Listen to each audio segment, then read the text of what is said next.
আমাদের দুষ্টু Rambo doggy, এই যে এই থালায় আমি খেলাম, তারপর এখানে খাবার ওকে দিয়েছি, খাওয়া হয়ে গেছে। ওর খুব খিদে পেয়েছিল তাই আর আলাদা বাটিতে দিন, ওর বাটি আছে, ওর বড় একটা সাদা বাটি রয়েছে, তো কোনো অসুবিধা নেই, কারণ ও হচ্ছে পুরো মানুষেরই মতো, তো অসুবিধার কিছু নেই, কারণ আমরা এক থালায় অনেকবারই খেয়েছি। আর যারা ঘৃণা করে তাদের ব্যাপার আলাদা, তো যারা ঘৃণা করে তাদের ম্যাটার আলাদা, কারণ এ একটা বাড়ির সদস্য, ছোট বাচ্চা, তো আমার হাত চেটে নেয়, আবার অনেক সময় মুখ থেকে বিস্কুট খেয়ে নেয়, তো কোনো ব্যাপার না। আর ওর জ্ঞান আছে, হাতে যখন কিছু খায় ও আস্তে করে নেয়, দাঁত বসায় না।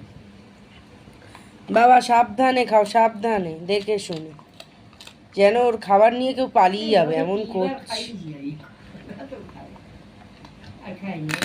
গুড্ডু সোনা, আর ভাত মাখিয়ে দিলাম, আস্তে আস্তে করে খেয়ে নিচ্ছে। র্যাম্বোর ভিডিও কার কার ভালো লাগে?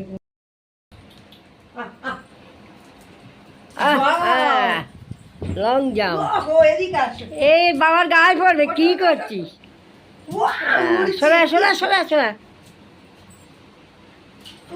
বাহ সোনা, দেখো র্যাম্বো কি সুন্দর লং জাম্প করছে। এই যে বিস্কুটটা নেবার জন্য উঁচু উঁচু, বাহ দারুণ, দারুণ, কি সুন্দর। ও খাওয়ার জন্য বাবা ভাত খাচ্ছে। সোনা এদিকে এদিকে এদিকে এদিকে, আরে কি হলো, ফেলে দিচ্ছে ফোন টোন, আর করতাম দিয়ে দে দিয়ে দে, অনেক হয়ে গেছে। বিস্কুটটা দে ওকে, দে বিস্কুটটা খাবে তো, খাবে তো না, আর আগে ধরো ধরো, এবার লাস্ট খেয়ে নেবে না, উঁচু করো, উঁচু উঁচু, দূরে দূরে না, লং করো।